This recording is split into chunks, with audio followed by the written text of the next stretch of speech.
Hai guys, Assalamualaikum warahmatullahi wabarakatuh. Kami dari kelompok 6 akan mempresentasikan hasil dari kelompok kami. Selamat menyaksikan.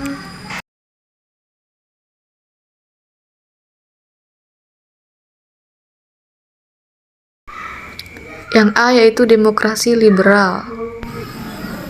Di Indonesia, demokrasi liberal berlangsung sejak 3 November 1945, yaitu sejak sistem multipartai berlaku melalui maklumat pemerintah. Sistem multipartai ini lebih menampakkan sifat instabilitas politik setelah berlaku sistem parlementer dalam naungan Undang-Undang Dasar 1945 periode pertama. Ada beberapa hal yang secara pasti dapat dikatakan melekat dan mewarnai proses demokrasi liberal, yaitu sebagai berikut. Yang pertama yaitu ada penyaluran tuntutan. Di sini, tuntutan terlihat sangat intens, baik frekuensinya maupun volumenya yang tinggi, dan melebihi kapasitas sistem yang hidup, terutama kapasitas atau kemampuan mesin politik. Melalui sistem multipartai yang berlebihan, penyaluran input sangat besar, tetapi kesiapan kelembagaan belum seimbang untuk menampungnya. Timbullah krisis akibat meningkatnya partisipasi dalam wujud stabilitas pemerintahan atau politik.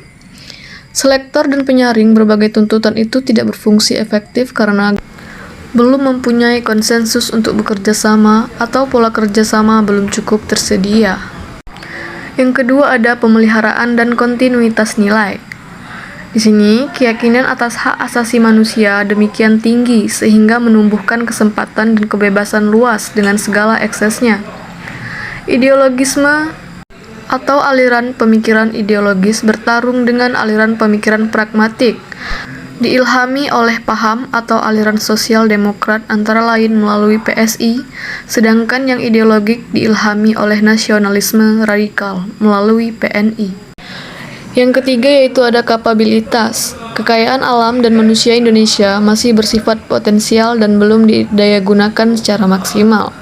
Akan tetapi, beberapa kabinet sesuai dengan sifat pragmatik yang mengilhaminya lebih menekankan pada pengolahan potensi tersebut dan mengambil tindakan pengaturan distribusi.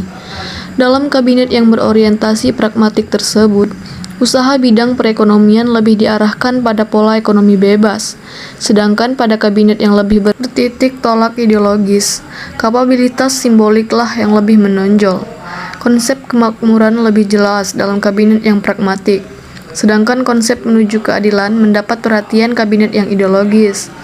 Hanya kabinet-kabinet tertentu yang mempunyai kapabilitas untuk menata perimbangan antara konsep keadilan dan konsep kemakmuran tersebut secara serasi. Yang keempat yaitu ada integrasi vertikal. Terjadi hubungan antara elit dan massa berdasarkan pola integrasi aliran. Integrasi ini tidak berarti bahwa prosesnya dari atas ke bawah saja, tetapi juga dari massa ke kalangan elit berdasarkan pola paternalistik. Yang kelima yaitu ada integrasi horizontal. Di antara elit politik yang satu dan elit politik lainnya tidak pernah terjalin integrasi yang baik. Kalaupun ada integrasi kejiwaan antar elit, akhirnya berproses ke arah disintegrasi. Kategori elit Indonesia yang disebut penghimpun solidaritas lebih terlihat pada periode demokrasi liberal itu. Sekalipun demikian, terlihat pula munculnya kabinet-kabinet yang terbentuk dalam suasana keselang-selingan pergantian kepemimpinan yang dipegang oleh kelompok administrator. Kulminasi krisis politik akibat bertentangan antar elit ini terjadi sejak terbentuknya Dewan Banteng, Dewan Gajah, dan PRRI pada tahun 1905. Yang keenam yaitu ada gaya politik. Bersifat ideologis, artinya lebih menitik beratkan faktor yang membedakan. Hal ini karena ideologi cenderung bersifat kaku dan tidak kompromistik atau reformistik.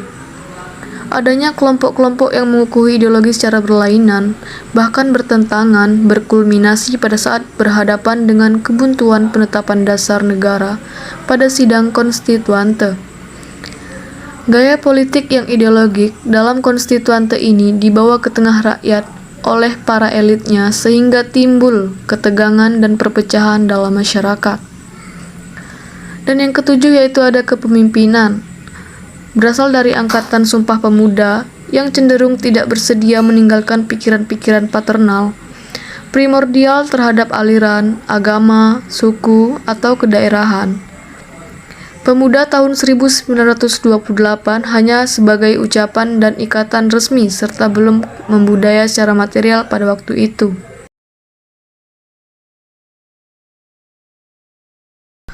Lanjut yang ke-8 yaitu perimbangan partisipasi politik dengan kelembagaan. Yaitu ada dua. Yang pertama itu ada massa. Pada masa demokrasi liberal, partisipasi massa sangat tinggi sehingga memunculkan anggapan bahwa seluruh lapisan rakyat telah berbudaya politik partisipasi. Anggapan bahwa rakyat mengenal hak-haknya dan dapat melaksanakan kewajibannya menyebabkan tumbuhnya deviasi penilaian terhadap peristiwa-peristiwa politik yang terjadi. Lanjut yang B yaitu veteran dan militer. Veteran merupakan seseorang yang memiliki pengalaman di bidang militer atau penegakan hukum. Di sini, karena dalam periode tersebut pengaruh demokrasi barat lebih dominan, keterlibatan militer dalam arena politik tidak terlalu jelas. Supremasi sipil lebih menonjol, yang salah satu indikatornya adalah jabatan Menteri Pertahanan selalu dipegang oleh tokoh sipil. Pada periode itu pula, militer yang mempunyai kepangkatan tertentu tidak diperbolehkan duduk dalam DPR melalui pemilihan umum. Partisipasi militer reguler tidak dibedakan dengan partisipasi kelompok sipil, misalnya dalam hal hak pilih aktif dalam pemilihan umum.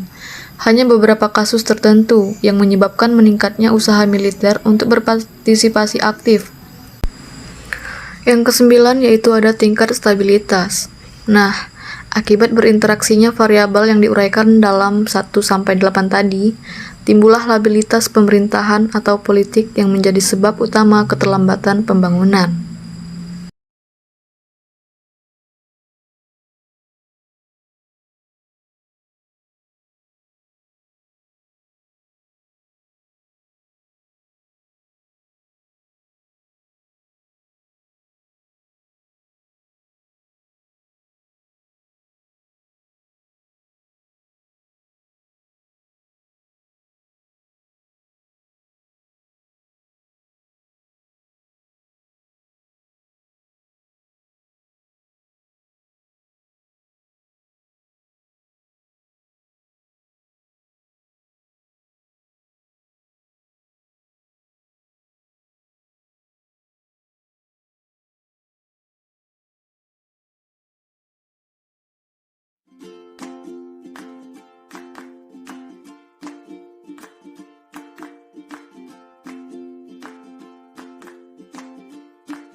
C. Demokrasi Pancasila. Praktik-praktik mekanisme demokrasi Pancasila masih mungkin berkembang dan berubah, atau mungkin belum merupakan bentuk hasil proses yang optimal sebagai prestasi sistem politik Indonesia. Yang pertama, penyaluran tuntutan. Banyak akibat yang ditumbuhkan oleh pola penyaluran tuntutan semacam ini, yang dalam kenyataannya disalurkan secara formal melalui 3 kekuatan sosial politik, yaitu golongan karya, Partai Persatuan Pembangunan, Partai Muslimin Indonesia, dan PERTI, Partai Demokrasi Indonesia, PUSI, PNI, Parkindo, Partai Katolik, IPKI, dan Partai Merubah. Yang kedua, pemeliharaan dan kontinuitas nilai. Kontinuitas nilai bernegara dan bernegara lebih dikokohkan, yaitu dengan mengokohkan struktur pemerintah Undang-Undang 1945. Struktur ini merupakan hasil perjuangan Orde Baru, sesuai dengan jargon, melaksanakan Pancasila dan Undang-Undang Dasar 1945 secara murni dan konsekuen. Yang ketiga, kapabilitas. Menurut alam ekonomi yang bercocok lebih terbuka, yaitu disesuaikan dengan hukum-hukum ekonomi universal. Pihak swasta dapat berperan. Keterbukaan ekonomi ini merupakan kebalikan ekonomi terpimpin yang menghasilkan kelangkaan dalam berbagai bidang kehidupan. Yang keempat, integritas vertikal. Pengaturan untuk memberikan dorongan bagi pertumbuhan ekonomi diselenggarakan melalui Undang-Undang Penanaman Modal Asing yang diatur dalam Undang-Undang Nomor 1 Tahun 1968 dan melalui pinjaman luar negeri dengan bantuan luar negeri. Kapabilitas dalam bidang ekonomi tersebut dapat dilihat dalam neraca perdagangan, misalnya setelah tahun 1972 Grafik perdagangan luar negeri menunjukkan kenaikan ekspor yang berarti dibandingkan dengan impor. Yang kelima, integrasi horizontal. Integrasi horizontal adalah keadaan di mana sebuah perusahaan mengintegrasikan produksi dari barang atau jasa yang masih ada dalam suatu tahap produksi di dalam rantai supply, baik melalui ekspansi internal, akuisisi, ataupun merger. Yang keenam, gaya politik. Gaya ideologik tidak lagi diganti oleh gaya intelektual yang pragmatik, antara lain melalui penyaluran kepentingan yang berorientasi pada program dan kepemecahan masalah. 7. Kepemimpinan bersifat legal, artinya bersumber pada ketentuan normatif konstitusional. ABRI sebagai titik pusat politik di Indonesia didukung oleh teknokrat. Dalam negara-negara baru, Wells Jr. sebagai editor mengomentari tulisan Lucian W. Fay yang berjudul Armies in the Political Modernization. Karena angkatan perang di negara-negara baru merupakan salah satu institusi modern dalam masyarakatnya, mereka secara potensial mempunyai pengaruh besar dalam proses modernisasi. Suatu nasionalisme yang lebih bertanggung jawab, menurut Profesor Fay, dapat terwujud melalui dinas militer. 8. Pertimbangan partisipasi politik dengan kelembagaan. Yang pertama ada massa. Partisipasi rakyat dikendalikan dan terbatas pada peristiwa-peristiwa politik tertentu saja, antara lain dalam pemilihan umum. Hal ini sebabkan adanya konsepsi massa lepas terapung dan mengambang. Yang kedua ada veteran dan militer. Partisipasi kaum veteran meningkat melalui angkatan 1945, sedang partisipasi tentara semakin meningkat dengan adanya doktrin kekaryaan sesuai dengan dui fungsi ABRI. 9. Pola pembangunan aparatur negara. Dijuruskan pada usaha meningkatkan pelayanan kepada masyarakat atas dasar asas loyalitas terhadap negara. Dan ke-10, stabilitas meningkat antara lain melalui pendekatan keamanan security approach, di samping pendekatan yang bersifat meyakinkan dan memujuk masyarakat. Perubahan sosiokultural akan membuah juga.